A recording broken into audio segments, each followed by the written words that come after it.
Assalamualaikum warahmatullahi wabarakatuh.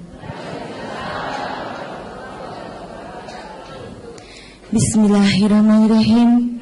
Alhamdulillahirrabbilalamin. Ashadu la ilaha illallah wahdahu la syarikalah wa ashadu anna Muhammadan abduhu wa rasuluh. Wassalatu wassalamu ala asrafi anbiya wa mursalin wa ala alihi wa sahbihi ajmain, amma ba'du. Hadrata mutarami para alim ulama yang saya cintai, juga saya hormati, Bapak-bapak Kiai, pimpinan IKADI, Bapak Ustadz Abdurrahman yang saat ini sedang menjalankan ibadah haji, jamaah IKADI Kediri yang saya hormati dan saya cintai, juga jamaah pendengar setia Andika FM yang saya cintai dan saya hormati. Segala nikmat karunia hanya milik Allah Subhanahu wa Ta'ala yang telah menyempurnakan agama kita dan memberi kita petunjuk untuk memberi jalan terbaik menuju surga. Alhamdulillah kita dipertemukan di sini tanpa ada suatu halangan, suatu apapun.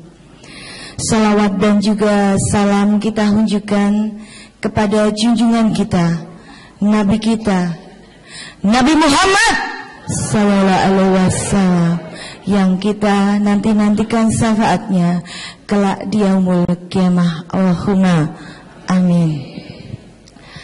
Saya keder di sini, Pak. Ternyata jamaahnya banyak sekali, luar biasa. Saya bangga menjadi orang Islam kalau begini caranya, luar biasa. Di sini belum ada yang mengenal saya ini, Pak, Bu.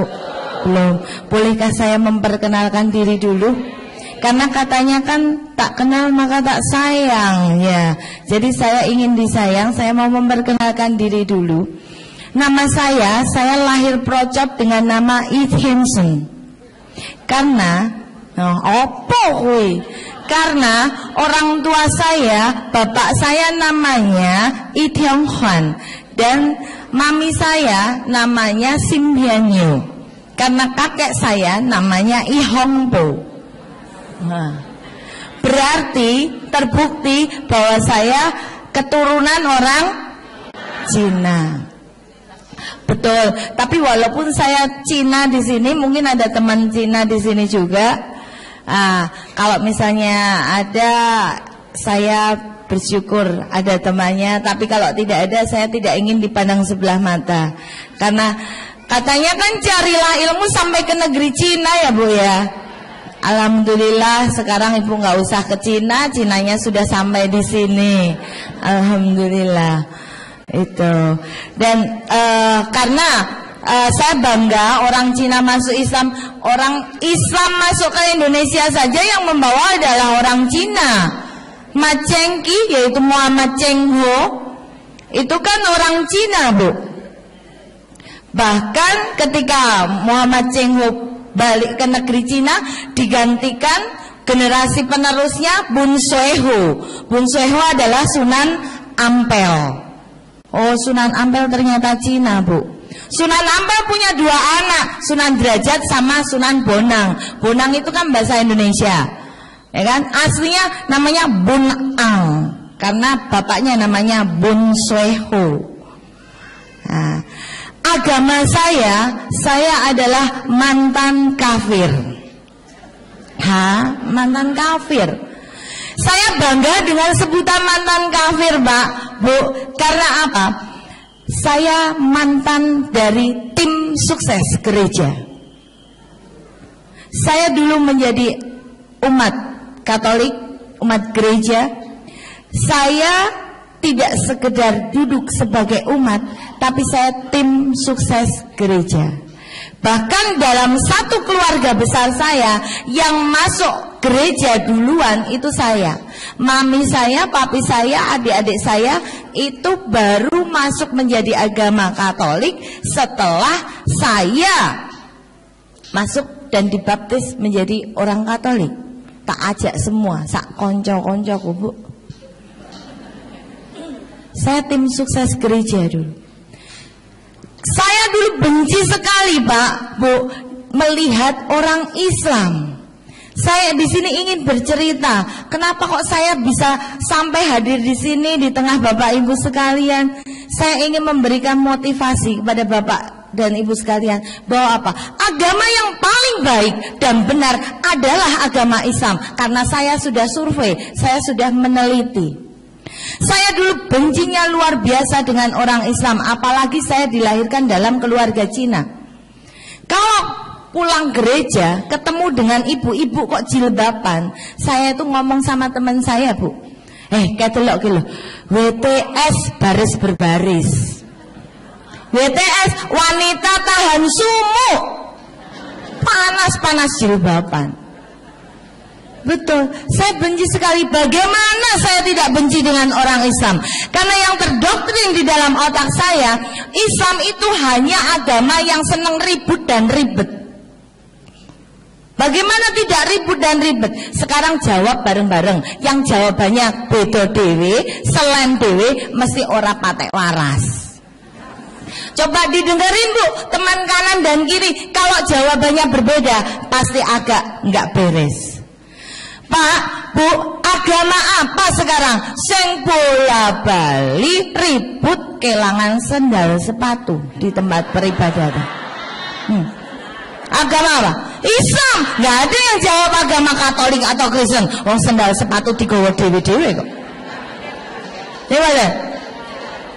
Agama apa sekarang, Bu, yang terdengar sampai seluruh Indonesia pun tahu? Hanya ada 2 organisasi besar, nggak akor-akor, Bu. Agama apa? Islam. Yang NU ngonekke Muhammadiyah, omongnya Muhammadiyah memang Islam orang genah. Lah kenapa? Lah iya loh, sholat tarawih setahun pisan kuwi kok mung 8 rakaat. Nanti yang Muhammadiyah ngonekke NU omongnya NU ki ra patek Islam. Lah kok iso?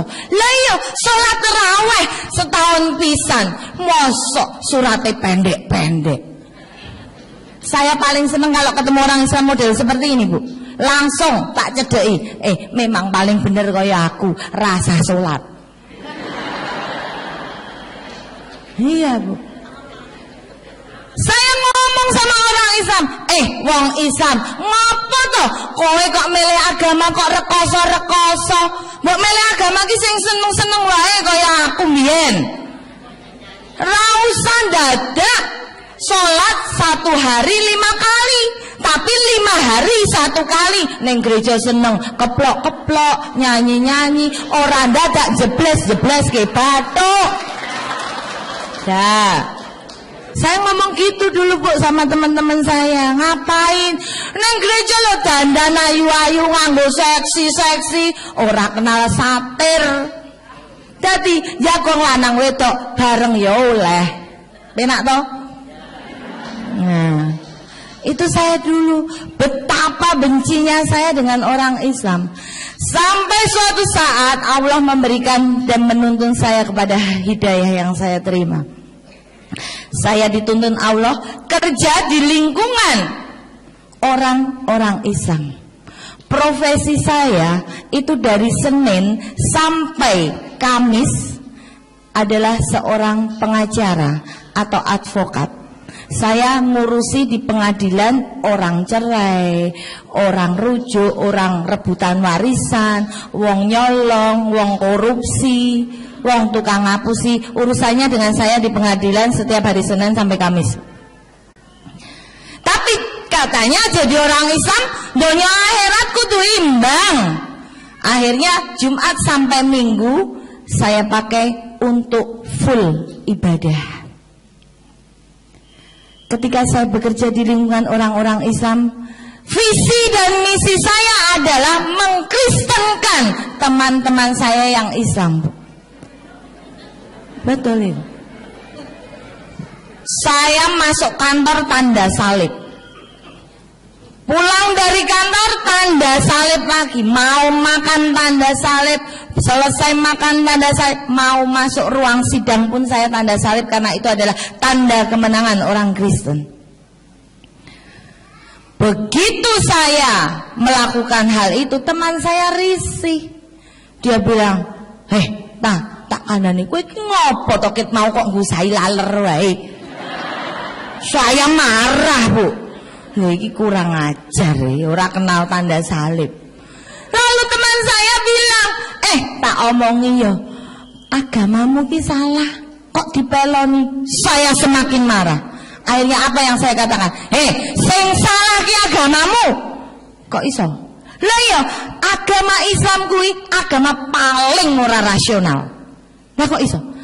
Lah sing ngentut silitmu kok sing mbok raupi raimu.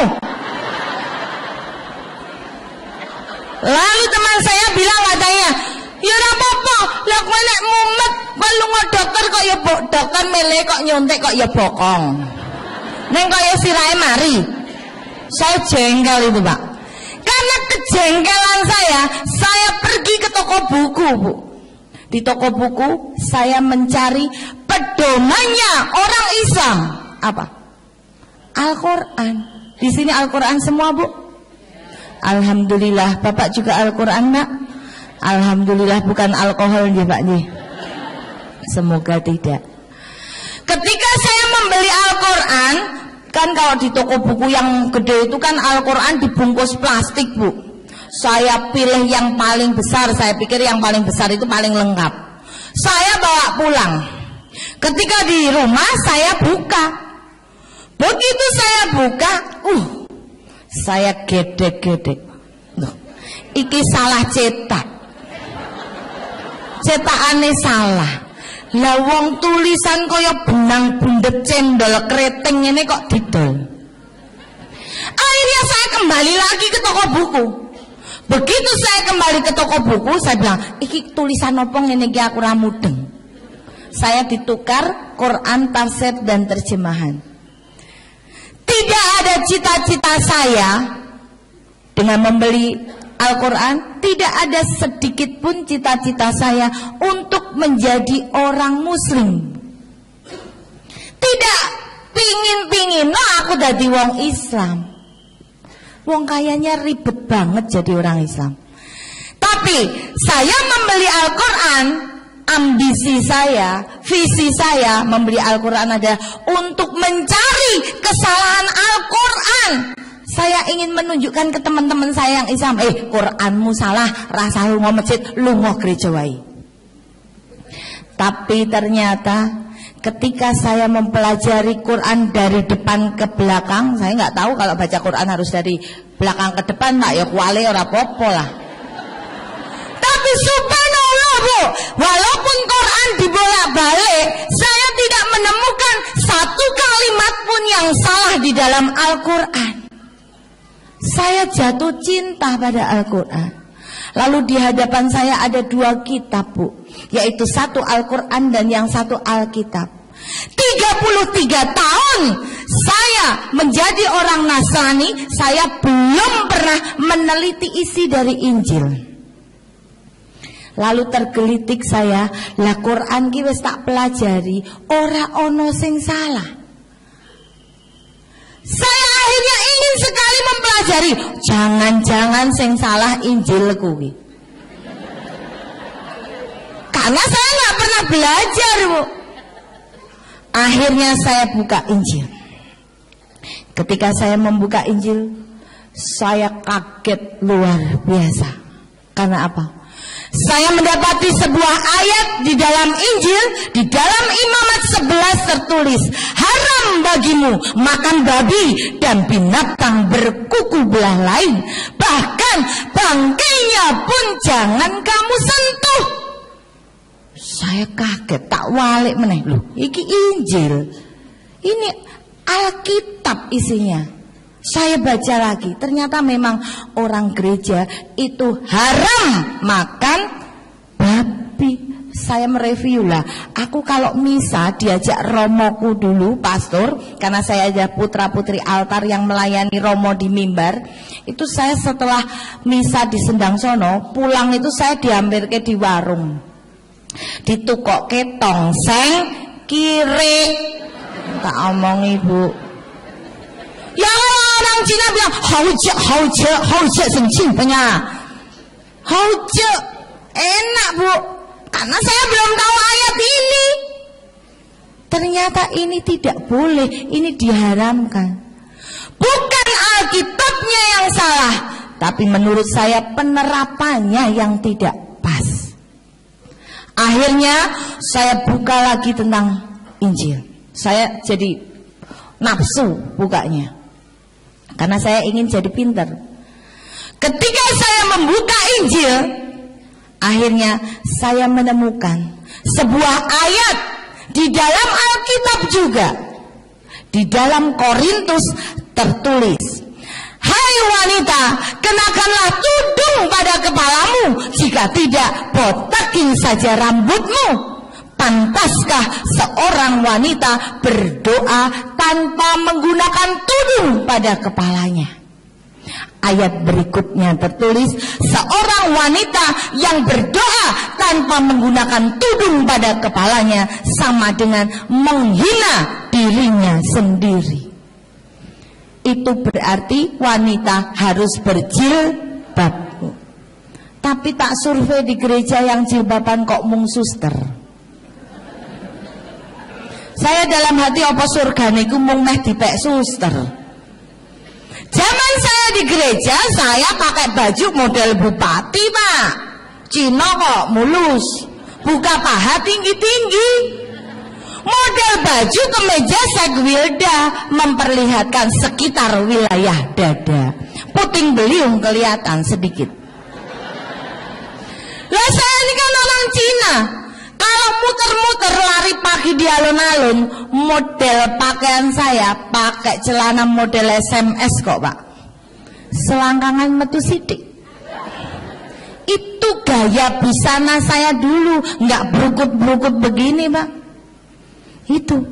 Dan ternyata ini ayatnya diatur bahwa seorang wanita harus menutup auratnya. Saya kaget luar biasa. Saya jadi merasa digobloki ya.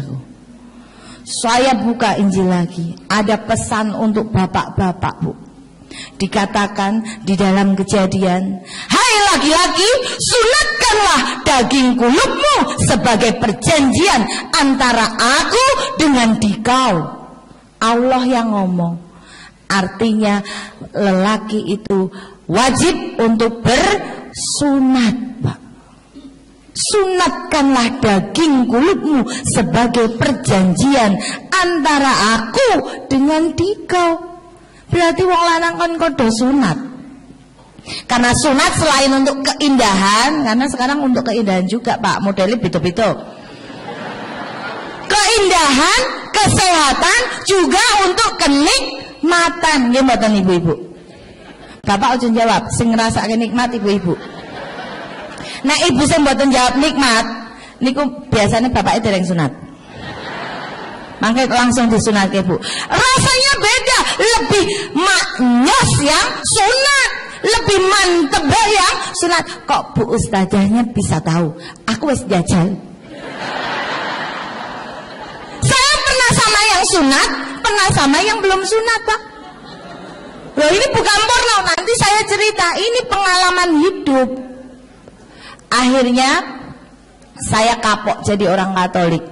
Saya cari seorang kiai di Yogyakarta. Saya belajar di Pondok Hawariun Yogyakarta tentang perbandingan agama dan kristologi di sana.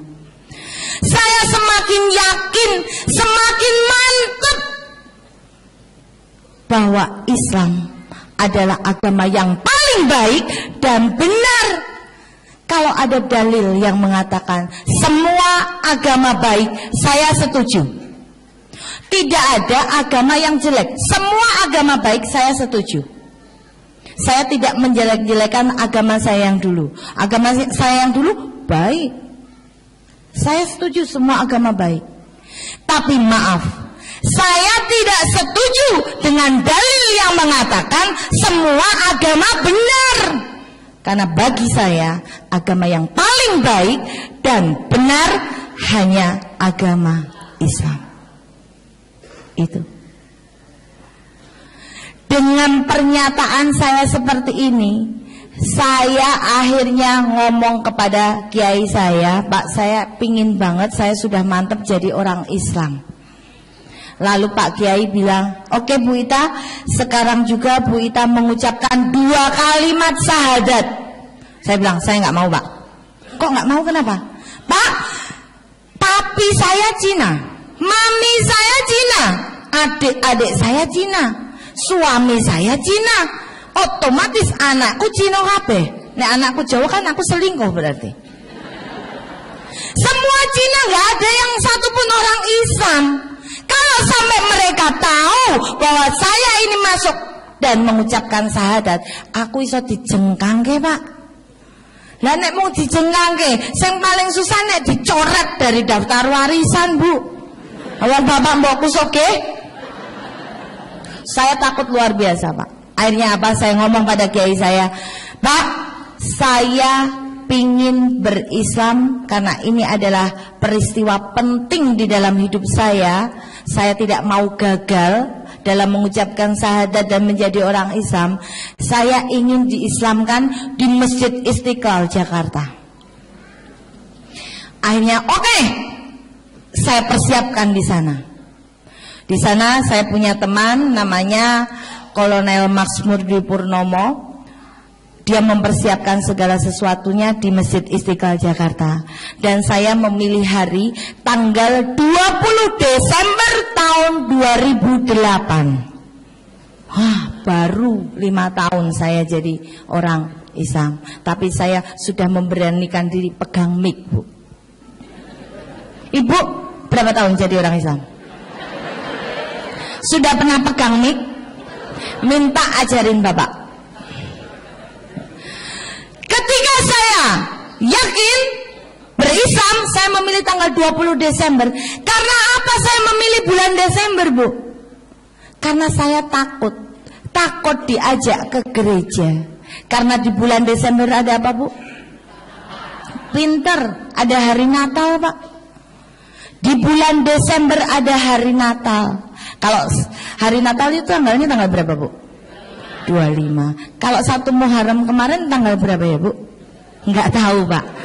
Itulah wajah-wajah Islam. Kita lebih mengenal budaya mereka daripada budaya kita sendiri, Bu. Saya takut diajak Natalan. Saya pilih 20 Desember 2008 dengan alasan ketemu klien di Jakarta. Dari Yogyakarta menuju Jakarta, saya membawa 1 orang saksi pensyahadatan saya.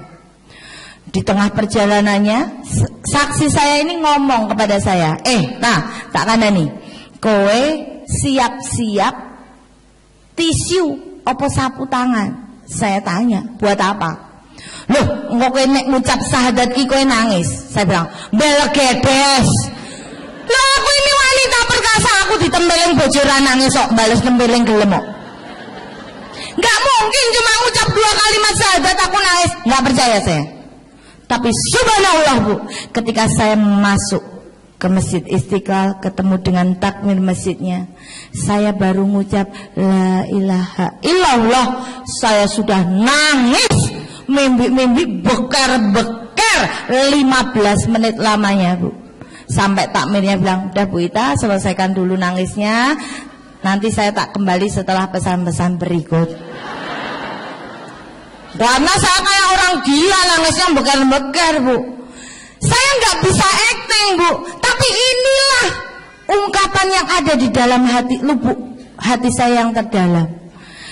Dan ketika saya sudah selesai menangis, saya mengucapkan 2 kalimat syahadat dengan baik. Dan akhirnya saya diberi surat keterangan memeluk agama Islam. Dan ini bukti pengislaman saya. Di sini saya bukan penyelundup. Ini bukti Islam saya luar dalam, dikeluarkan oleh Masjid Istiqlal Jakarta tanggal 20 Desember 2008. Mungkin bukti pengislaman saya lebih lengkap daripada Bapak dan Ibu di sini.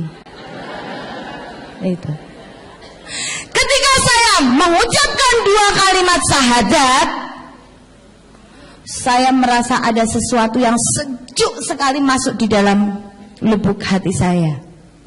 Saya tersungkur, saya bertobat karena saya mengingat dosa-dosa saya yang dulu. Berapa puluh orang sudah saya masukkan ke dalam gereja. Saya menyesal sekali. Dan sejak itu memang saya bernadar, Pak, Bu, bahwa saya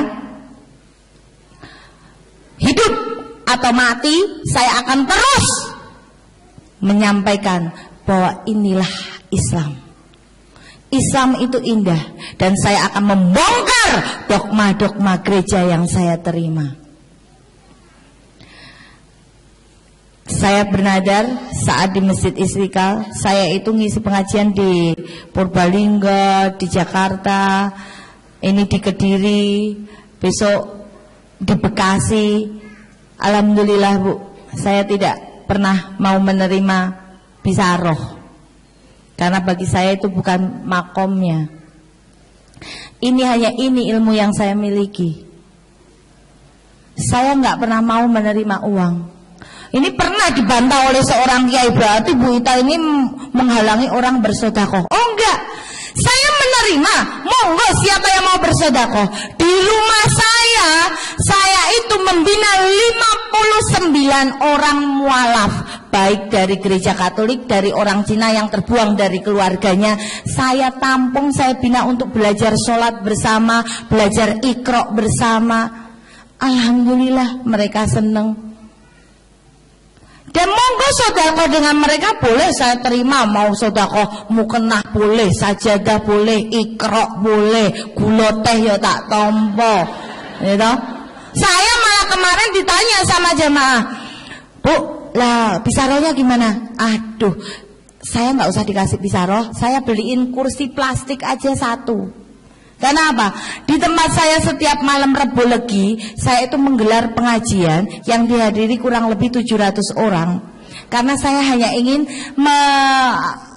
ngayomi mualaf-mualaf loh. Jangan khawatir, teman kita banyak. Nah itu biasanya saya kan selalu sewa kursi. Lah padahal kas mualaf ini nggak ada, karena saya tidak pernah menarik uang dari mualaf-mualaf. Niat saya menyenangkan mereka, Bu. Dan saya kekurangan kursi, saya minta satu kursi aja lah, nek sak jamaah setiap ngisi sak kursi kan lumayan, ya. Dan ini untuk sedekah dan bermanfaat, setiap sebulan sekali selapan dipakai. Alhamdulillah. Ketika saya mengucapkan 2 kalimat syahadat, Pak, Bu, saya bernada seperti itu, dan saya yakin bahwa diri saya sekarang sudah menjadi orang Islam. Ketika saya menjadi orang Islam, saya tahu hak dan kewajiban orang Islam. Ketika saya menjadi orang Islam, kewajiban saya sebagai orang Islam adalah sholat 5 waktu. Sholat 5 waktu. Saya jadi orang Islam, modalnya itu cuma punya 2 doa, Bu. 1 syahadat, 2 Al-Fatihah. Lainnya saya belum kenal. Kalau gaya sholat, saya tahu. Gaya sholat ada berapa, Bu? Nggak tahu, Bu? Nah, Ibu seprono-seprene dadi wong Islam sing diteliti apa? Sing diteliti dompet bapak toh, Bu? Dompet bapak hilang 10.000. Ngamuk. Kayak ke sapa, Pak, mau jajal deling-eling kayak ke sapa? Rondong ndi sing mbok parani? Gaya sholat orang ngerti. Terangan nggak, Bu? Gaya sholat ada 5. Yang pertama adalah berdiri. Berdiri adalah lambang taat. Tiru malaikat, diperintah rawani debat. Ini gaya sholat yang pertama. Ketika tangan kita mengucapkan Allahu Akbar, kita berserah kepada Allah yang maha besar. Kalau Allah itu besar, berarti awake dhewe cilik. Makanya wong Islam nek sholat kuwi ora entuk sombong, senajan ruku anyar, terutama ibu-ibu. Ibu-ibu cok pamer kok, Pak. Ruku anyar le sholat mobat mabit ra karo bismillahirrahmanirrahim. Men kancane ngerti nek ruku anyar. Niku mboten sah, Ibu. Itu, Bu. Itu gaya sholat yang pertama. Ketika kita Allahu Akbar, sedekap ini kita beli belajar jadi mayit, Bu. Nek mayit niku tenang apa kecil-kecil, Bu? Tenang. Berarti nek jenengan mung Allahu Akbar sedekap ana tamu totok-totok assalamualaikum rasah dadak dijawab waalaikumsalam kula nembe salat tenggo riyin mboten sah, Bu. Nengke wae jarno bae.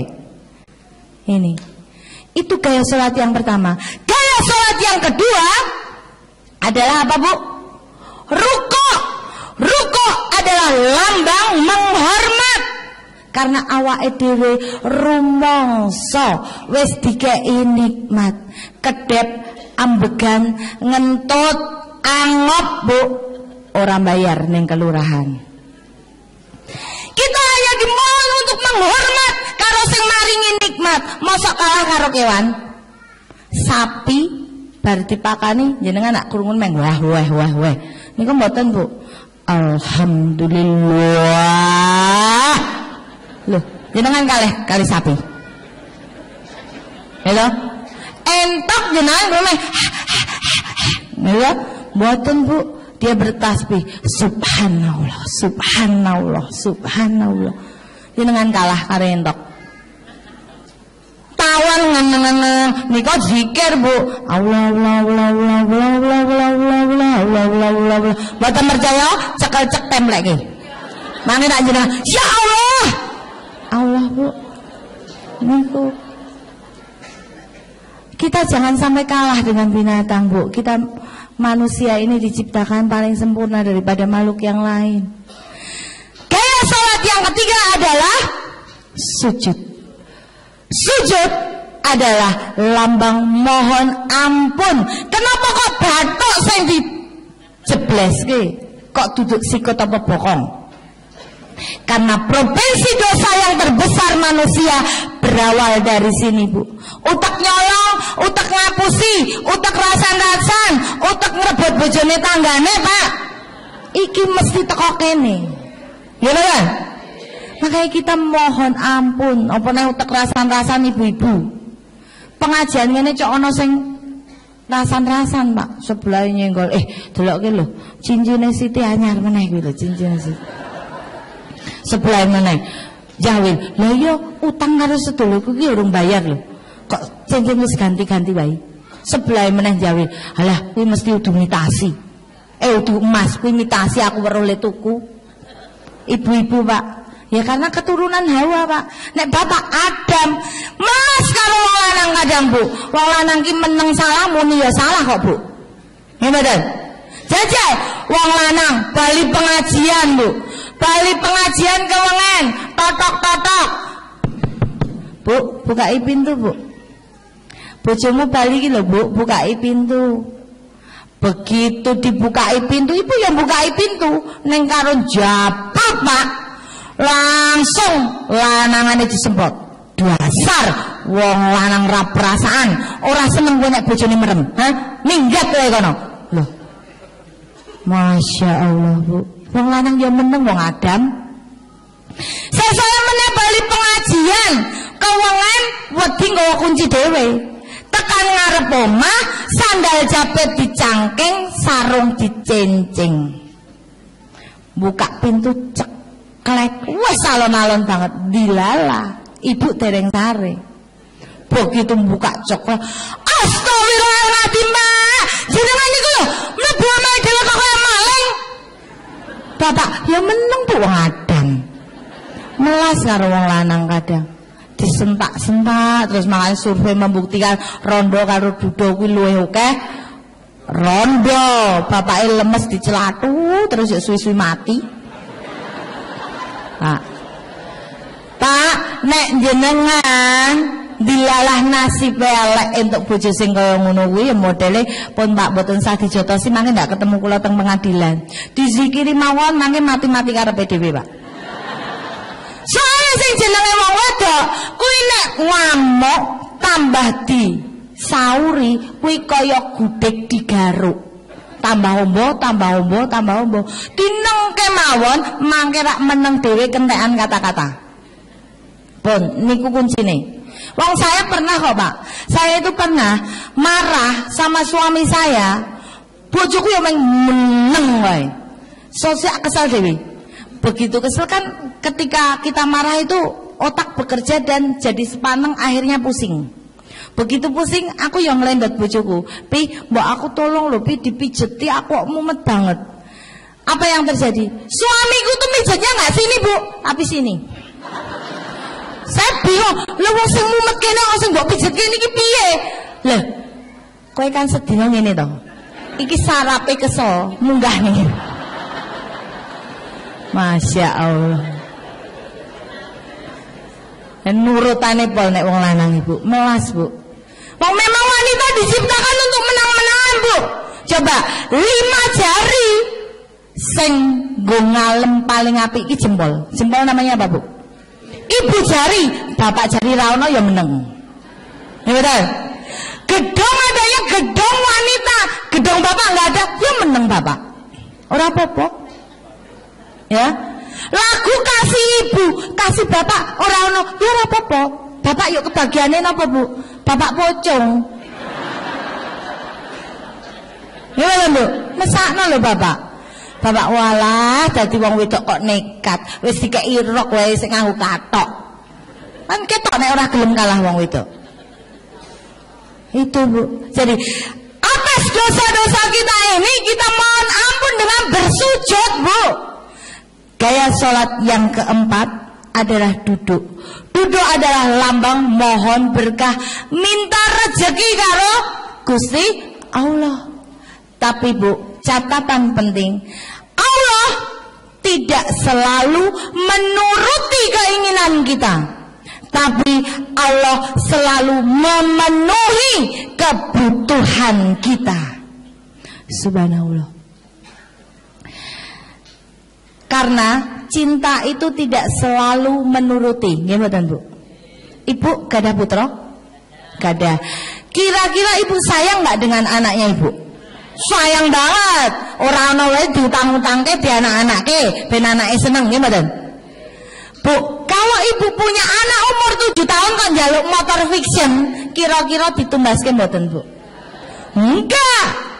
Kok enggak dituruti kenapa, Bu? Katanya sayang, Bu. Karena ibu tahu bahwa anakku belum mampu pakai motor besar. Gitu? Nek tak turuti kowe malah mati.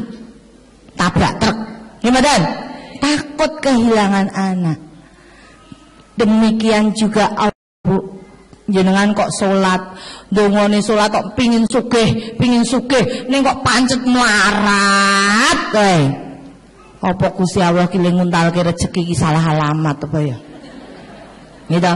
Mboten Bu, sebenarnya Allah tuh ingin ngomong kepada kita semua, kowe tak kei melarat, neng kowe iki sehat, kudune kowe iso matur alhamdulillah. Kowe iki nek tak kei sugih, kowe iki durung kuat. Engko nek kowe tak kei sugih, apa-apa dituku, apa-apa dipangan, malah mencret. Nek mencret bendino mencret, ora rampung-rampung limo mencret, akhirnya kowe mati, kentekan cairan. Amalmu durung cukup. Ini Bu, rahasia ilahi. Allah selalu memenuhi kebutuhan kita, walaupun tidak selalu menuruti keinginan kita. Dan ini sudah saya alami. Gaya sholat yang kelima adalah salam. Salam adalah lambang kemasyarakatan. Ketika kita diberi rezeki, kita harus melihat kanan dan kiri kita, Bu. Jangan sampai ada saudara kita non muslim yang justru ngopeni kancane dhewe wong muslim, Bu. Itu saya pelakunya dulu. Biar modalku meng Supermi, Indomie, pakaian bekas, obat-obatan gratis, biaya pendidikan gratis. Teko ning gone wong Islam. Tak kei, tak bayari sekolah, sesuk kowe lunga gereja. Gelem ora? Gelem. Ngicrik wong Islam do lunga gereja kabeh. Ini. Mari kita sebagai muslim rapatkan barisan untuk menengok kanan dan kiri kita, siapa saudara Islam kita yang masih kekurangan. Mari kita ulurkan tangan kita untuk membantu mereka. Karena sedekah ini bisa untuk memperpanjang umur, Bu, ternyata. Contoh yang paling sederhana, Bu. Ibu punya ayam 2. siji ngendokan, siji ora tau ngendok. Lebaran tiba kira-kira sing dibeleh sing ngendokan napa sing mboten? Sing mboten, ya ta? Padha. Malaikat Israil meh nyekel nyawane Mbah Tumini cek dipenging karo Gusti. Malaikat aja wong kuwi. Kuwi lomo, kuwi engko ndak masjid ora dadi-dadi, musala ora dadi-dadi, wong kuwi sregep sedekah. Aja sing kuwi kae lho sing ora tau sedekah cekelen. Sing ora sedekah mlayu ning dipleter karo malaikat, kecekel, sembelih. Kapok. Sedekah ini untuk memperpanjang umur, Bu. Saya punya cerita. Saya itu hanya pegang duit 260.000 rupiah, Bu. Saya punya 3 orang anak. Ketika saya menjadi seorang janda, saya bingung. Waduh, saya punya 3 orang anak dengan 2 pembantu, saya cuma tinggal pegang 260.000. 260.000. Apa yang harus saya lakukan dengan uang 260.000 ini? Saya tanya anak-anak saya satu persatu. Ternyata dari 3 orang anak, yang jawabannya paling mengena di dalam hati saya adalah yang paling kecil, yang TK. Dia katakan gini, "Mah, kasihin orang aja, Mah. Jadi kalau kita butuh apa-apa kan kita bisa dikasih orang." Jawaban sangat simpel, Bu. Tapi akhirnya saya kembali berpikir, iya ya, dikasih ke orang itu artinya disodakohke, supaya kita mendapat berlipat ganda. Langsung saya mengajak 3 orang anak saya pergi ke panti asuhan, 250.000 saya sumbangkan ke sana. Saya cuma tinggal pegang 10.000 untuk sarapan besok pagi. Saya nggak mikir besok mau makan apa, saya nggak kepikir, Bu. 250 saya kasih panti. Luar biasa. Setelah saya selesai makan sarapan pagi, ada orang datang ke rumah saya, celuk, nangis, "Bu Ita, saya dicerai sama suami. Tapi saya nggak mau cerai sama suami saya masih cinta sekali. Udah, suami saya mau nikah lagi nggak apa-apa, yang penting saya nggak dicerai. Tolong Bu Ita, saya dibantu." Oke, Bu, bikin surat kuasa ke saya. Udah, saya mau bayar berapa aja sama Bu Ita, yang penting saya nggak jadi cerai. Oke, deal. 10 juta gimana, Bu? Saya tahu orang kaya ini. 10 juta gimana, Bu? Ya, nggak apa-apa, tapi saya baru bawa 5 juta, Bu Ita. Nanti yang 5 juta siang saya antar. Subhanallah, Allah memberi gantinya 250.000 diganti 10 juta, Bu. Alhamdulillah. Ini pengalaman saya. Ketika saya menjadi orang Islam, modal saya cuma 2 doa, gaya sholat saya tahu. Apa yang saya lakukan, Bu? Saya cari imam di masjid. Tapi ternyata masjid tidak seperti gereja. Kalau di gereja 24 jam romo pastor ada di gereja. Cari sewaktu-waktu pasti ada. Begitu saya mau sholat asar, saya ketinggalan makmum. Tengok kosong, masjidnya melompong, nggak ada imam, nggak ada siapapun juga. Padahal waktu asar sudah hampir habis.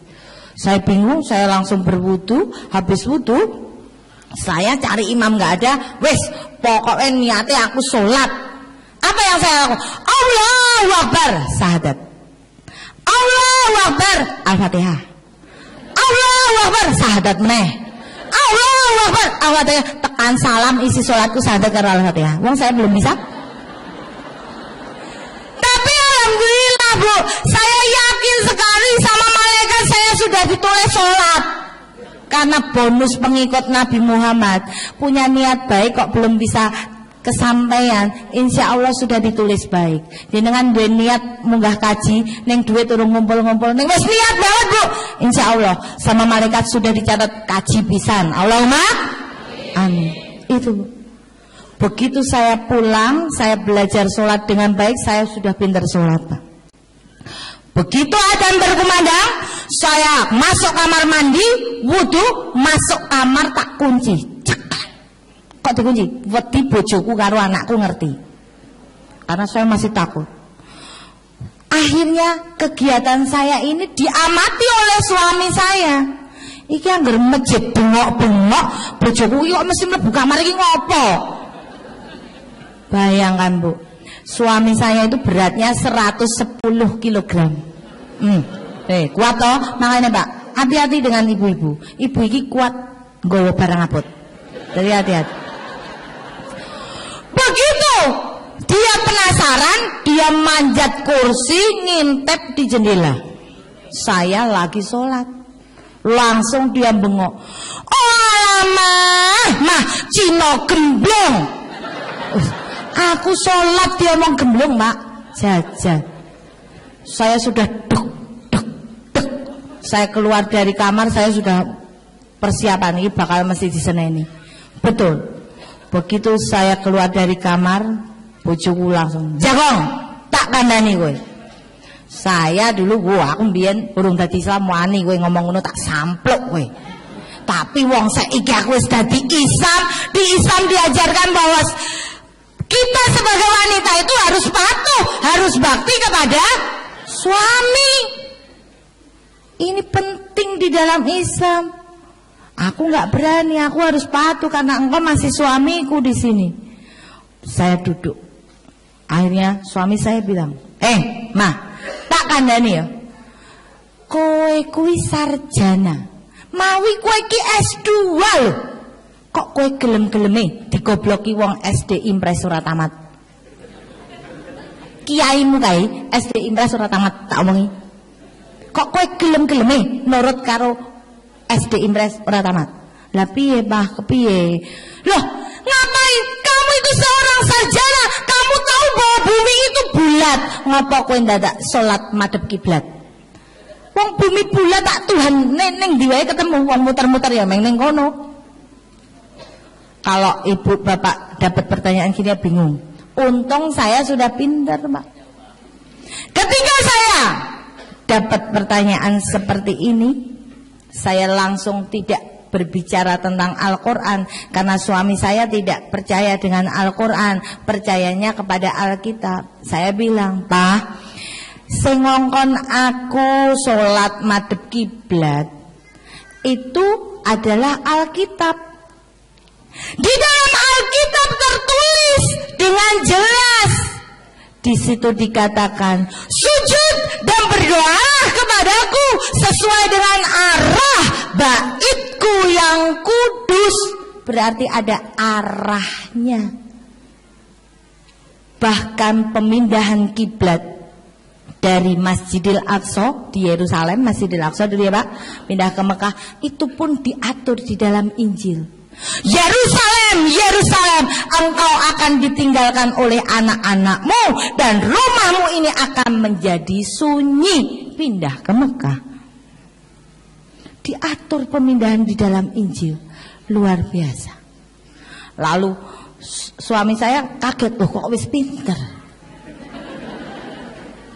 Lalu suami saya bilang, "Loh mah, omongmu mbiyen wong Islam ki wong goblok. Piye ora goblok? Lah wong sing ngentut silite kok sik diraupi raine. Lah kok kowe saiki malah pancet ketularan goblok." Saya waduh senjata makan tuan nih. Akhirnya saya menjawab dari segi Alkitab, Pak. "Pak, aku wudhu.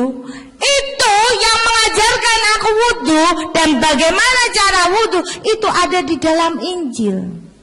Di Injil dikatakan, basuhlah dulu tangan, kaki, dan mukamu jika engkau hendak sujud dan berdoa kepadaku."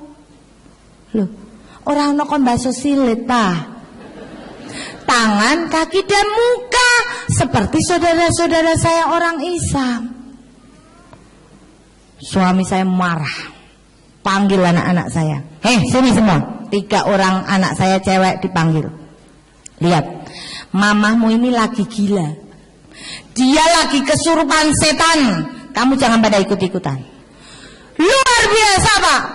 Protes anak saya yang barep. Dia bilang, "Mama, aku tidak suka ya Mama masuk jadi orang Islam." Saya tanya, "Kenapa?" "Mama kan tahu Islam itu agama jahat." "Loh, kok kamu tahu kalau Islam agamanya orang jahat?" "Mah, Mama nggak tahu yang ngebomin gereja itu semua orang Islam." "Ya benar, betul. Mama tahu Syekh Puji yang suka kawin sama anak kecil itu juga orang Islam, Mah." "Aku nggak mau mama jadi ketularan jahat katanya. Begitu. Akhirnya saya bilang, oh memang betul Islam di Indonesia seperti itu wajahnya. Tapi coba kita survei ke luar negeri. Di Meksiko sana gembong obat bius disurvei tidak ada satupun orang Islamnya. Di Filipina orang-orang goblok disurvei nggak ada satu orang Islamnya. Di Thailand banyak pelacur jalanan disurvei juga tidak ada orang Islamnya. Di Indonesia rata-rata pembantu agama Islam, tapi bagaimana di Mesir 100% majikan orang Islam. Mikir anak saya.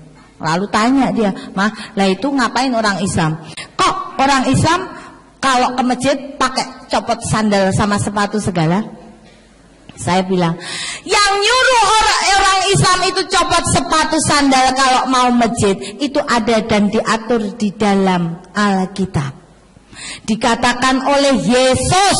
Yesus sendiri ngomong, jika engkau hendak memasuki perkemahan suciku, lepaskanlah dulu tali kasutmu dari kakimu. Ini ada di dalam Injil. Makanya saya kapok jadi wong Katolik, Pak. Ternyata Yesus yang menyuruh. Akhirnya anak saya berpikir betul juga. Lalu saya tanya pada anak saya, kamu panggil Yesus siapa? Tuhan. Emang kamu tahu kalau Yesus itu Tuhan? Ya jelas mah, Yesus itu anak Allah. Jadi Yesus itu Tuhan. Loh, kok bisa? Kamu tahu di dalam Injil Yesus marah disebut Tuhan. Dikatakan oleh Yesus, pada akhir zaman banyak orang berseru kepadaku, Tuhan, Tuhan, bukankah aku sudah berbuat demi namamu, mengusir setan juga aku demi namamu, bahkan aku menyembuhkan orang juga demi namamu. Tapi aku, Yesus ini yang ngomong, Pak, tapi aku akan mengatakan kepada mereka, aku tidak mengenal engkau, enyahlah kau, hai si pembuat kejahatan. Yesus marah dianggap Tuhan. Bahkan di dalam Yohanes, Yesus mengajarkan 2 kalimat syahadat. Yesus katakan bahwa inilah hidup yang kekal itu, bahwa mereka mengenal hanya engkau satu-satunya Allah yang benar, dan Yesus Kristus sebagai utusannya. La ilaha illallah, Yesus Rasulullah, bukan Tuhan. Tapi kenapa Yesus disebut Tuhan? Yesus disebut Tuhan baru pada tahun 325 Masehi. Sebelumnya Yesus belum dianggap Tuhan. Ini adalah kepentingan dan sejarah Romawi. Kapan-kapan saya terangkan, kalau diundang lagi. Itu anak saya bingung. Lalu apa yang terjadi? Suami saya telepon mami saya. Telepon mami saya, "Mi, Ita tuh sekarang sudah nggak jadi pengikutnya Yesus, saya ini malah jadi pengikutnya Muhammad." Saya ditelepon oleh mami saya, Pak, pulang. Saya deg-degan, wah alamat lain untuk warisan. Begitu saya pulang, mami saya ngomong, nama saya Idiansen, mami saya panggil saya Ii. Mami dengar, kamu ini sudah jadi orang Islam. Saya cuma cengar-cengir, wedi lah untuk warisan kok. Lalu mami saya ngomong lagi, oh ya, nek kowe dadi wong Islam, kuwi padha wae mopok tai wong tuamu lho. Saya masih bingung, kok Islam dipodoki karo tai ya? Saya bingung, Pak. Ketika mami saya ngomong, kalau kamu jadi orang Islam, mami lamen lunga gereja meneh. Saya langsung, yes, bener Mi, aku udah jadi Islam. Mami nggak usah ke gereja lagi. Mending ora gereja, ora masjid, ora kerja, rantai duit. Mami saya langsung malah gendeng. Oh ini tak sekolah ke dhuwur-dhuwur ora kuat popiye kok ya dadi jeglek. Betul, Pak. Akhirnya mami saya panggil Romo dari Wamena. Diskusi dengan saya sampai 2:30 pagi. Saya berdiskusi dengan Romo, loh, ini kebenarannya mau makan babi nggak boleh, wong wedok kudu kerudungan. Kenapa kok Romo makan babi? Dan kenapa Romo kok juga nggak sunat? Ini diatur ini mau. Apa kata Romo? Romo katakan itu kan perjanjian lama. Sekarang kita hidup di perjanjian baru. Saya ngomong, loh, tapi kita lihat di perjanjian lama.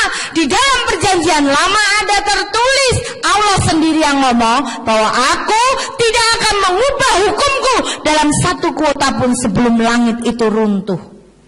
Harusnya kan mau perjanjian lama baru atau modern, hukum tidak boleh berubah karena langit belum pernah runtuh. Dan saya ngomong kepada Romo, dah gini aja Mo, nggak usah berdebat. Saya besok pagi ke gereja lagi Mo. Asalkan Romo bisa menemukan di dalam Alkitab bahwa Yesus itu agamanya Katolik. Wes, besok aku lunga gereja meneh. Sampai foto petek gak ketemu. Betul Pak. Tapi saya bilang pada Romo, Mo, saya bisa menunjukkan bahwa Yesus itu agamanya Islam. Di dalam Markus dikatakan ketika di antara para muridnya, Yesus memimpin doa dengan Yesus maju sedikit di antara murid-muridnya dan merebahkan tubuhnya ke tanah. Artinya Yesus maju sedikit di antara murid-muridnya kan jadi imam. Dan merebahkan tubuhnya ke tanah artinya sholat sujud. Itu. Makanya saya jadi kapok jadi orang Katolik. Ternyata Yesusku Islam Bu. Makanya saya membahas tentang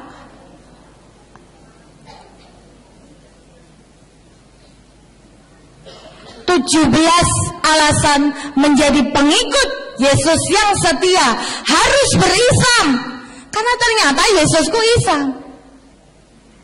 Saya jadi mu'alaf baru 5 tahun, tapi saya sudah menerima demo dari mana-mana. Saya siap. Bahkan saya diancam, saya siap. Karena apa? Di dalam saya berdakwah, saya pernah ada orang datang ke tempat saya, dia mengatakan begini, Bu Ita, saya tidak setuju dengan dakwahnya Bu Ita. Saya tanya, kenapa? Dakwah mana yang tidak setuju, Pak? Dia katakan bahwa berani sekali Bu Ita mengatakan Yesus itu bukan Tuhan. Saya ngomong ke orang itu, Pak, kalau pingin tahu, pingin diskusi bahwa Yesus itu bukan Tuhan, mari masuk ke rumah saya, mari kita diskusi secara damai. Saya punya bukti 101 bukti di dalam Injil. Yesus sendiri yang mengatakan dirinya bukan Tuhan. Apa jawab dia? Saya tidak butuh diskusi dengan Bu Ita. Lihat saja Bu Ita, suatu saat pasti kejadian. Saya kaget. Oh, Anda mengancam saya? Maaf Pak, saya tidak pernah takut dengan ancaman terminal seperti itu. Saya katakan pada saudara, ketika saya sudah melangkah maju menjadi seorang Islam, saya tidak akan pernah mundur satu langkah pun. Justru dengan ancaman ini aku lembengok saya seru. Saya tidak pernah takut. Mungkin bisa saja dengan uang jenengan saya masuk sel. Bisa. Karena ada beberapa oknum polisi yang mungkin doyan duit. Bisa saya masuk sel. Tapi hikmah yang saya terima ketika hal itu terjadi, saya diberi waktu lebih banyak oleh Allah untuk saya lebih mendalami Al-Quran dan Alkitab di dalam sel. Atau kalau dengan dia tidak suka dengan saya, dia sewa orang untuk membunuh saya ditembak, dar, saya mati, insya Allah mati saya kusnul khotimah. Allahumma amin. Dijemput oleh bidodoro-bidodoro surga. Bidadari kan wedok Bu, aku pengennya dipedok lanang kok. Itu Pak. Nah, saya tidak pernah takut. Karena apa? Di dalam saya berdakwah, saya sudah mengalami 2 hal buruk di dalam hidup saya. Pertama, saya harus cerai dengan suami saya. Kedua, saya menjadi hubungannya tidak baik dengan keluarga besar saya karena mereka kecewa. Kenapa dulu saya mengajak mereka masuk gereja, sekarang malah belok sendiri. Itu adalah peristiwa yang paling buruk di dalam hidup saya. Ketika saya sudah memutuskan menjadi orang Islam, saya masih takut saat itu Pak. Karena apa? Saya curhat pada Allah. Karena apa? Allah katakan kan kalau curhat sebaik-baiknya curhat itu hanya kepada Allah. Kita satu hari ikrar 17 kali iya kana budua iya kanas tain. Gak usah curhat dengan siapa. Saya curhat pada Allah, Bu. Saya katakan pada Allah, Allah aku tuh jadi orang Islam pingin ngeresi itu so. Tapi kenapa suamiku belum mau jadi Islam? Lah nek aku pingin, Pak. Kiku-kiku kan sedina ping 5. Kan aku nambah dosa sama dengan berzina. Gimana, Bu? Lah aku masih muda kok, Pak. Doyan. Kan berarti setiap hari saya nambah dosa. Lah kok aku dadi wong Islam malah dosane akeh. Saya curhat pada Allah. Dan Allah langsung memberikan petunjuk. Suatu saat saya ngonangi bahasa Indonesianya apa iki? Mengetahui, memergoi, betul. Mergoi bahasa Jawa, Bu. Ya mengetahui itu tadi. Mengetahui bahwa suami saya berzina dengan pembantu saya. Astagfirullah. Ayune ngono kok ya iso-isone bojone selingkuh. Apa meneh ibu-ibu sing rapate ayu. Encang wae, Bu. Betul, Pak.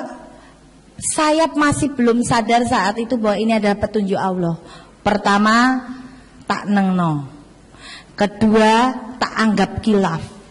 Ketiga, baru saya sadar ini petunjuk Allah bahwa saya harus lepas dari suami saya. Akhirnya saya ngomong pada suami saya, cerai aja. Kata suami, oke, cerai dengan kamu gak masalah. Tapi bondong gak aku anak gowo kowe. Oke, boleh. Saya bawa 3 orang anak, Bu. Saya bawa 3 orang anak, harta saya berikan ke dia. Hotel saya berikan ke dia. Karoseri mobil saya berikan ke dia. Semua dia bawa. Saya hanya membawa 3 orang anak dengan uang 600.000 rupiah. Saya kontrak di sebuah rumah. Nelongso saat itu, Bu. Ternyata dadi Islam kok abot banget. Aku kudu ngakani anakku dewe. Tidak ada bapaknya. Anak ikut saya semua. Anak saya kebutuhannya sangat luar biasa karena terbiasa hidup enak. Nangis, Bu. Tapi saya di depan anak tidak pernah menangis. Saya menunjukkan bahwa saya adalah wanita yang tegar dan kamu harus jadi seperti mama. Saya menangis hanya setiap saya tahajud dan duha. Duha saya 12 rakaat, tahajud saya 8 rakaat. Saya tidak pernah mau ketinggalan. Ketika saya curhat pada Allah, Allah memberikan anugerah yang luar biasa. Pada saat itu, rumah yang saya kontrakin itu dijual. Mau dijual.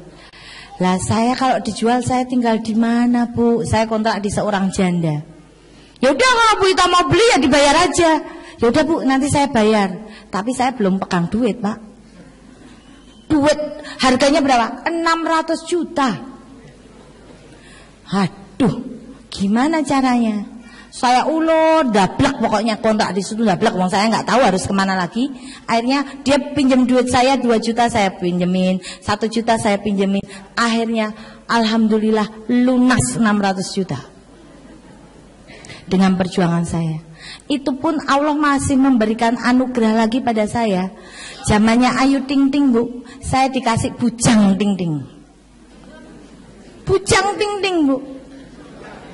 Alhamdulillah. Akhirnya dia melamar saya tanya, loh kamu nggak takut po nikah sama janda anak 3, apa kamu nggak rugi? Loh aku ini malah orang paling untung sedunia. Lah kenapa? Beli 1 dapat 4 kok. Alhamdulillah, Bu. Dan alhamdulillah bisa menjadi imam di dalam keluarga saya. Saat itu anak-anak saya pun belum mau, Bu, jadi orang Islam. Berbahagialah kita dilahirkan dalam keluarga Islam, ibu bapak menjadi orang Islam. Ini semua ini Islam semua ya, Bu. Nah, saya tak tanya, ibu kok milih agama kok Islam? Terus nabinya siapa, Bu? Nabi Muhammad. Lalu sing ibu senengi kuwi kira-kira agamane sik apa jatuh cinta sik mbek nabine sih, Bu, sakjane? Hah? Milih agama kok ndadak Islam, milih nabi kok ya ndadak Nabi Muhammad. Sing mbok senengi kuwi agamane sik apa jatuh cinta sik mbek nabine, Bu? Hah? Bapak apa Pak? Nabinya, betul. Jatuh cinta dulu pada nabinya. Karena di Ali Imran 31 dikatakan ya Pak, Kulim kuntum tuhibunallaha fatabi'uni yubibkumullah wa yaghfir lakum dunubakum wallahu ghafurur rahim. Artinya apa Bu? Ambo. Loh, padahal ibu paling seneng lagu idola Tombo Hati katanya Pak. Tombo hatiku lima perkarane, kaping pisan maca Quran samaknane. Sampun Bu? Dereng. Nek maca Quran sampun maknane dereng nggih. Nggih, muga-muga meningkat. Berarti niku lagune salah, tak gantine mawon Bu. Tombo hatiku lima perkarane, kaping pisan maca kanca samareme. Sampun Bu? Sampun Pak. Ibu-ibu Pak. Ya, itu artinya Bu, katakan Muhammad, jika umatmu mereka itu mencintai aku, mencintai Allah, senanglah dulu pada nabinya, baru senang pada agamanya. Seperti saya pada pagi hari ini, saya ditelepon Pak Agus Rahmat. Pak Agus Rahmat ya? Pak Agus Rahmat ya. Telepon saya Bu Itang ngisi di Kediri, di Kadi. Ini nggak langsung Bu, pakai proses telepon dulu, saya diseret Pak Agus ke sini. Ibu kenal dengan Pak Agus Rahmat Ibu? Kira-kira orangnya baik apa elek? Baik. Ono wong rawani ngomong elek. Insya Allah Bu, kalau Pak Agus ini baik, sing digawa ya apik. Demikian juga Islam. Islam sing gawa siapa Bu? Nabi Muhammad. Nabi Muhammad sing gawani sing maha kuwasa. Kon ngedumke karo para menungso sing pengen urip mulya ning alam donya, ning syarate kudu salat sedina ping 5. Sampun nggih Bu. Sing bedake awake dhewe karo kethek Bu, niku salate Bu. Kabeh binatang mangan langsung tutuk, mboten? Ya. Cup. Mung kethek sing mangan nganggo tangan sik gek dilebokke cangkem padha karo menungso. Mbuh menungso sing niru kethek apa kethek sing niru menungso kula mboten paham. Gitu? Padha semua model gaya kethek kita bisa. Yang membedakan nek kethek ora salat, awake dhewe salat Bu. Dadi nek jenengan mangke dalu kok diambung bapak mboten tahu salat, berarti padha karo diambung. Rungokno Pak. Bapak nek ngatos niku mangke dalu kok jenengan pengin numpaki ibu ora tahu salat kok ditumpaki, berarti padha numpaki. Wong loro setel padha ra salate kan berarti kethek tumpah-tumpahan karo kethek Bu. Mboten mau. Itu loh Pak. Ini yang membedakan kita.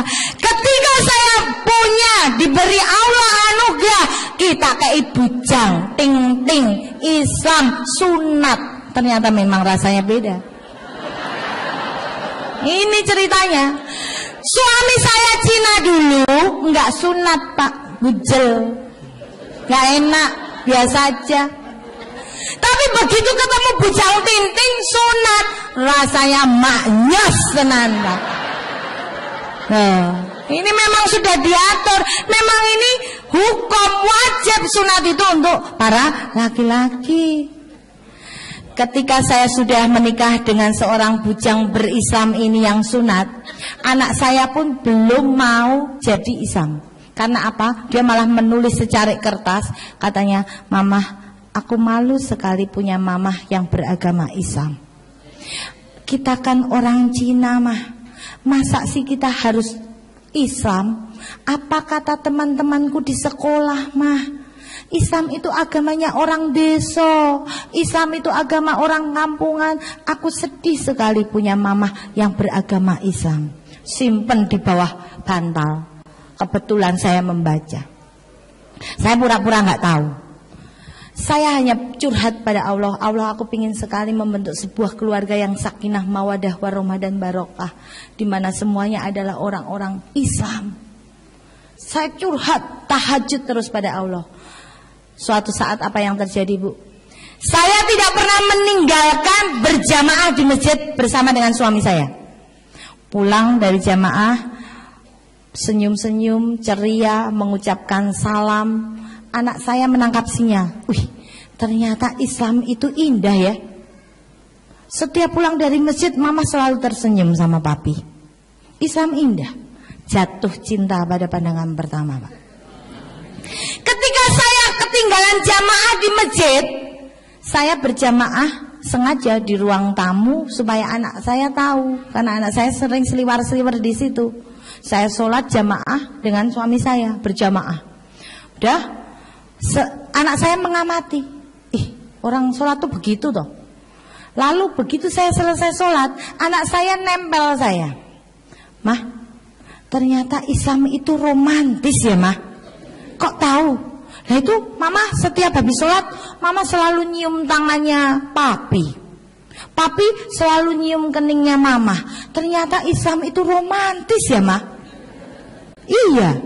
Dia berpikir cukup lama ngelamun, tak nengke wae. Wis kono jatuh cinta pada Islam. Betul, Mak.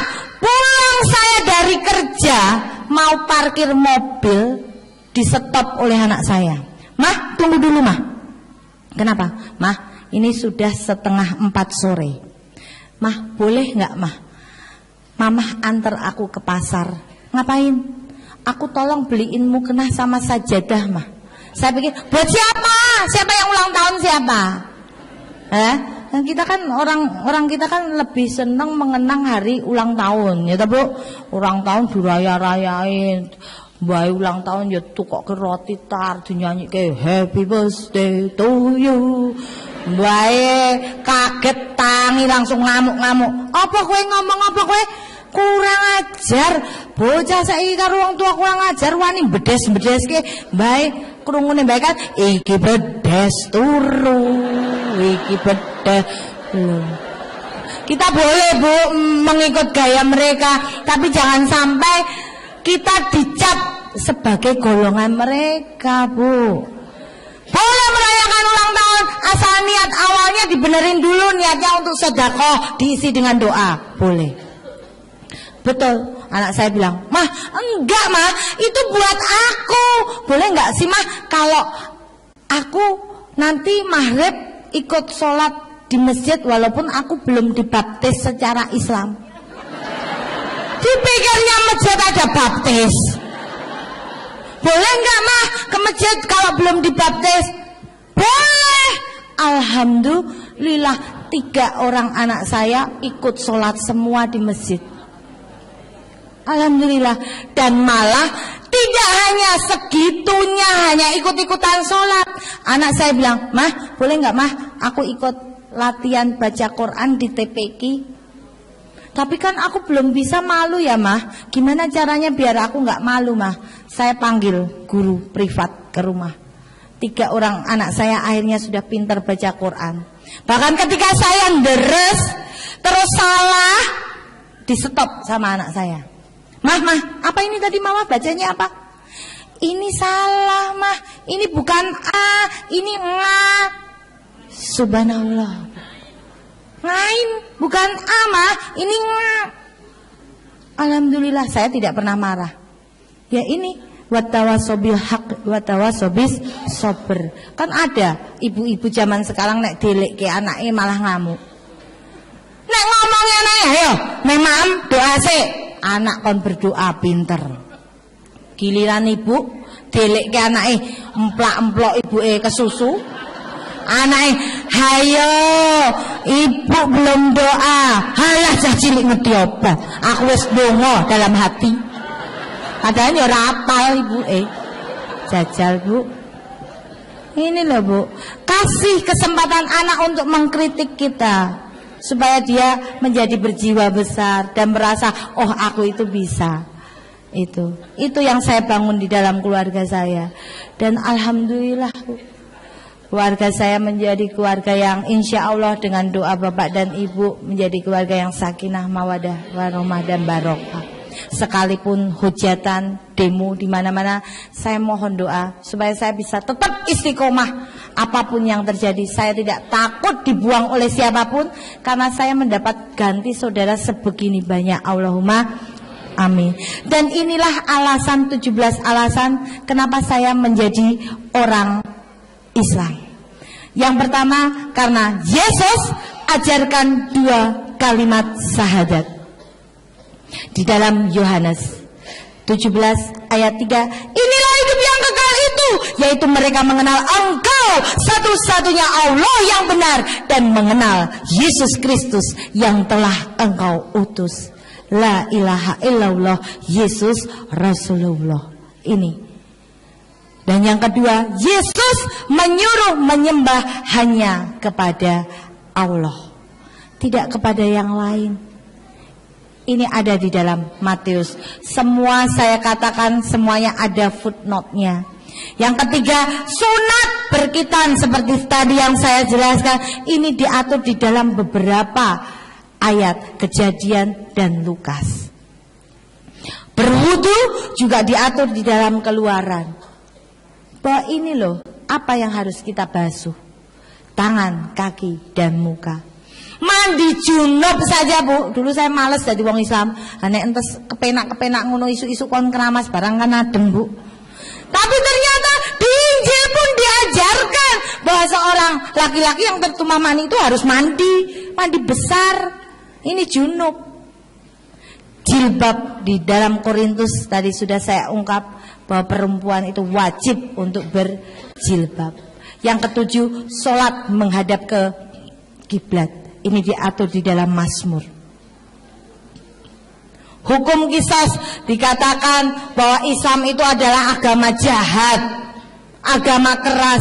Tapi loh, coba kita lihat, di Injil pun justru diajarkan, jika perempuan itu mendapat kecelakaan yang membawa maut, maka engkau harus memberi nyawa ganti nyawa, mata ganti mata, gigi ganti gigi, tangan ganti tangan, kaki ganti kaki, lejur ganti lejur, luka ganti luka, bengkak ganti bengkak. Ini kan balas dendam. Larangan membungakan uang diatur di dalam Injil. Kenapa saya membahas Alkitab? Rukun iman salah satunya kita wajib percaya kepada kitab. Nggih mboten, Bu?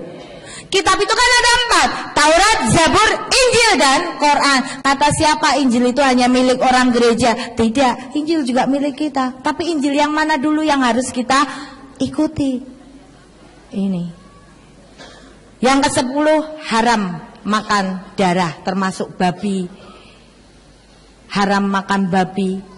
Lalu haram minum minuman keras. Saya dulu ngomong pada anak saya heran kenapa Romo di setiap Ekaristi selalu minum anggur. Saya tahu itu anggur karena saya adalah pengurus Romo di mimbar. Dikatakan di situ bahwa Romo mengacungkan anggur ke jamaahnya, dikatakan inilah darah Yesus Kristus yang menghapus dosa dunia. Gelek. Saya tahu kalau itu anggur dari mana. Saya adalah misdina putra putri altar. Kalau Romone tuwek nggak doyan anggur, cuma dicecep tok saya ngenteknya aku. Jadi aku tahu kalau itu anggur. Padahal anggur diharamkan. Larangan membuat patung berhala. Tapi ternyata di gereja banyak sekali patung menyerupai Yesus, Bunda Maria, Santo Yusuf, dan lain sebagainya. Hukum rajam juga diatur. Perintah puasa pun ada, bahwa dalam bulan ke-9 orang telah memaklumkan puasa di hadapan Tuhan. Kalau kita hitung suro, sabar, mulut, pada mulut, cuma dilawar, akhir, terus Rejab, Ruah, bulan ke-9 apa? Poso. Pas Yesus saja poso. Bulan ke-9 match dengan apa yang kita lakukan. Mengucapkan insya Allah pun diatur di dalam Yakobus. Ketika engkau hendak berbuat ini dan itu, hendaklah engkau mengucapkan, jika Tuhan menghendaki, kami akan hidup dan berbuat ini dan itu. Ucapan insya Allah diatur, Bu. Mengkafani jenazah pun diatur. Tapi umat gereja kalau meninggal tidak pakai kain kafan tapi pakai jas. Tak bengesi barang kok. Itu saya dulu macain jenazah-jenazah, tapi ternyata inilah hukumnya dan ini yang ingin saya sampaikan. Tuh. Dan karena ke-17 alasan ini saya kapok jadi orang Katolik dan saya tetap ingin menjadi istiqomah di dalam Islam. Itu. Dan saya mohon doanya supaya apapun yang terjadi saya tetap berislam sampai akhir hayat saya, nyawa dilepas dari raga. Itu. Dan saya mohon doanya, mungkin bapak-bapak kiai yang ada di sini, saya butuh doanya, Pak. Itu saja yang saya sampaikan. Assalamualaikum warahmatullahi wabarakatuh. Oh, doa.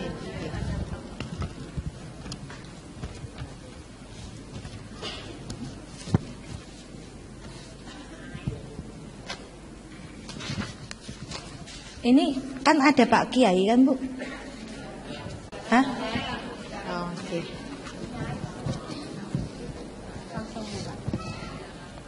Monggo. Marilah kita tutup pengajian ini dengan doa penutup. Bismillahirrahmanirrahim. Alhamdulillahirabbil alamin.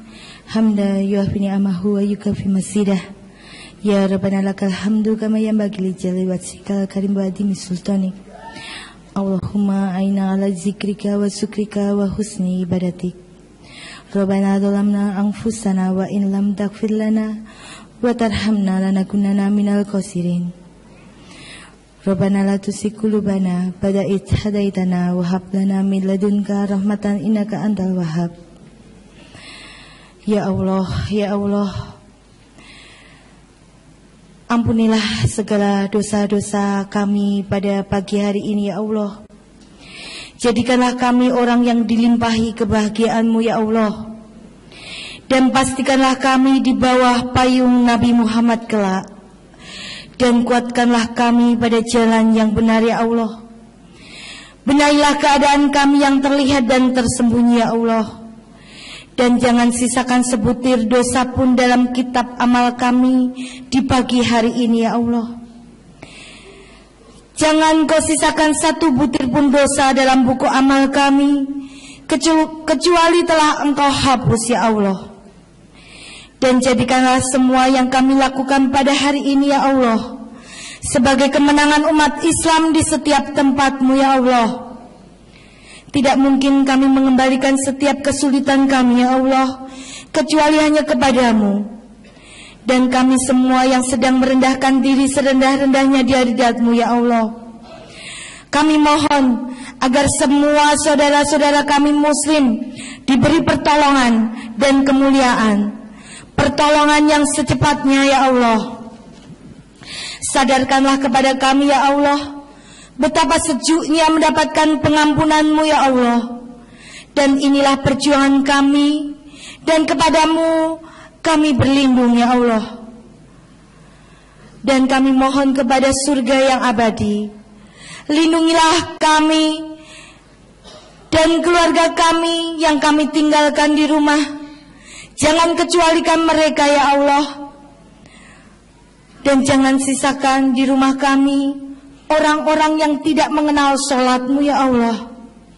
Jangan sisakan orang-orang yang suka iri dan menguncing serta mengadu domba, ya Allah. Kami tidak mungkin bisa berbuat seperti ini kecuali karena cinta kasih-Mu, ya Allah. Sebelum Kau ciptakan langit dan bumi, Kau telah tuliskan nama-nama kami terlebih dahulu untuk berkumpul dalam acara ini, ya Allah. Subhanallah, subhanallah, subhanallah. Dan semoga kita saling merindu dan kelak meminta untuk dipertemukan dalam majelis seperti ini di surga nanti. Pertemukanlah kami di surgamu ya Allah. Subhana rabbika rabbil izzati amma yasifun wa salamun alal mursalin walhamdulillahi rabbil alamin. Assalamualaikum warahmatullahi wabarakatuh.